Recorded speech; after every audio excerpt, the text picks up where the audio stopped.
Oh, hello again. You know, I like flight combat games. You know of the Ace Combat series?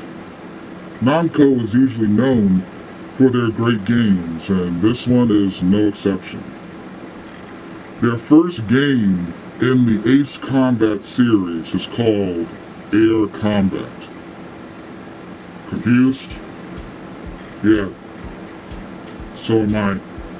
Now, I cannot tell you why Namco opted for Ace Combat in their later titles, like here in Ace Combat 4 for the PlayStation 2, or Ace Combat 5, or Ace Combat 6, and the recent Ace Combat 7. There is a lot of Ace Combat games, and all of them, as far as I'm aware, are very good. They are not simulation-style flight combat games. Mostly, in fact, the games are more arcade than anything. If you're looking for a flight combat game that is more of a simulator, you have a lot of options actually. You can more than likely find a good handful by just looking on the PC platform. But for me, I'm reviewing an old 1995 game on the PlayStation 1 as per usual. Believe me, I'd love to name a few simulation flight games, but I don't know many. Flight combat games are a dime a dozen. Not many of these games are created, and hardly do I find companies making many games where all you do is dogfight in an F-14. Instead, today we have games like the Battlefield games, or any game like it where it's mostly open sandbox with combat jets, tanks, and so on that are drivable. Air Combat, however, was not the first game I played in this style. That award goes to Top Gun Fire at Will on the PlayStation 1. I will review that game one day, but here I am doing my list of games from memory in alphabetical order, because that is how I chose to do this insane series of reviews. Okay, now let's really talk about Air Combat for real. The opening intro is really stellar and it screams early 90s directly in my face with its rocking tunes in the background.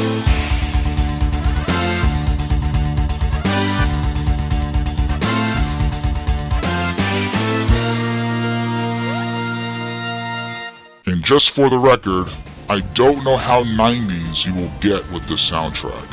Even with the title screen, it screams 90s.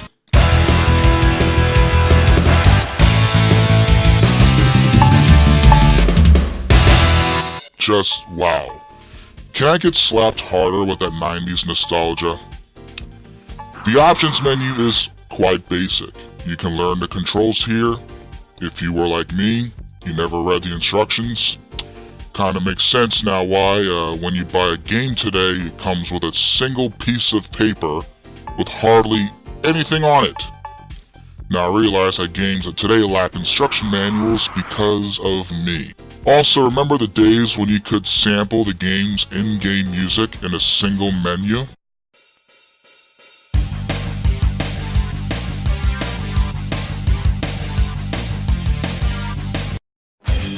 Yeah. Today you have to purchase the game's OST separately. Thank you, Steam. Why must you do this to me? Starting the game, you have 3 difficulty options.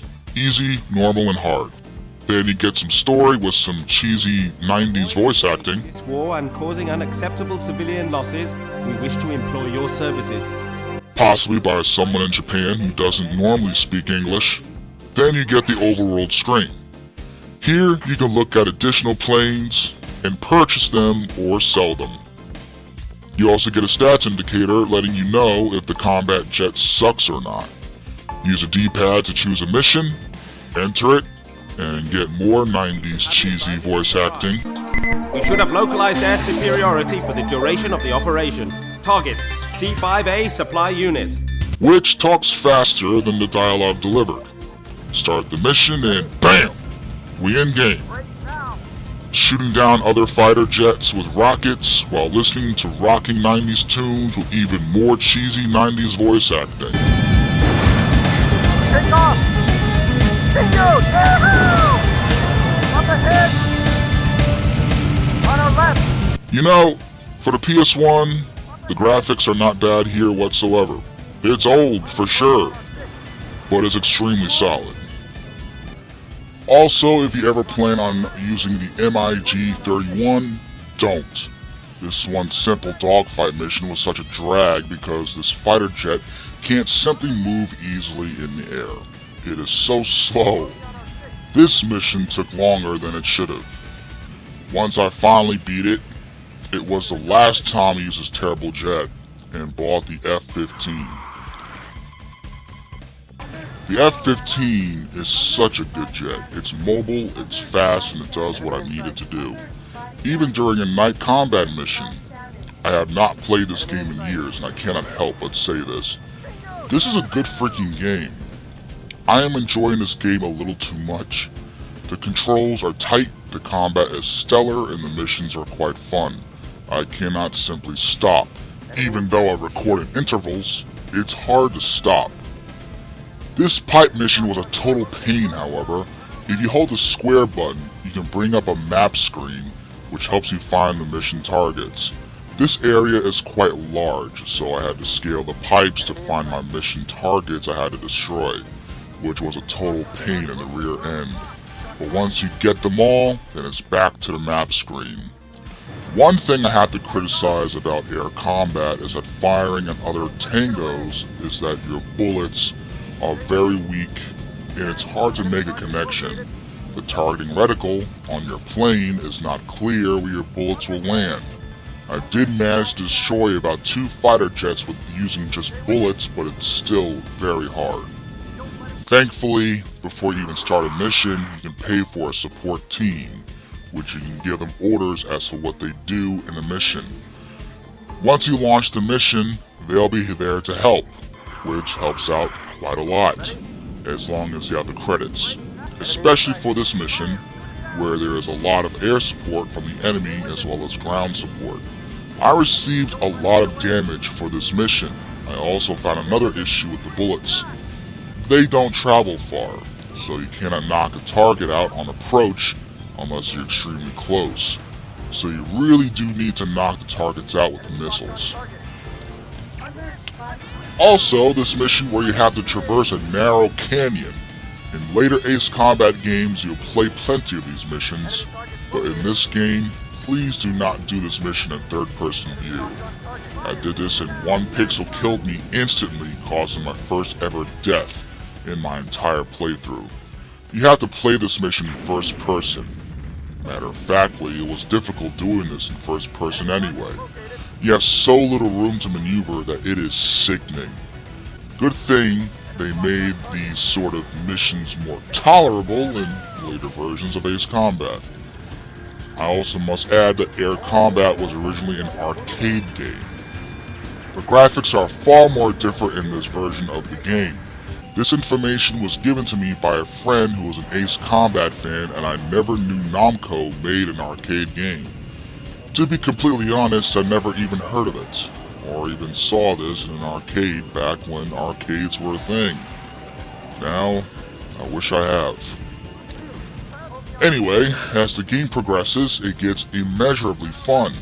Missions get harder, making you take chances.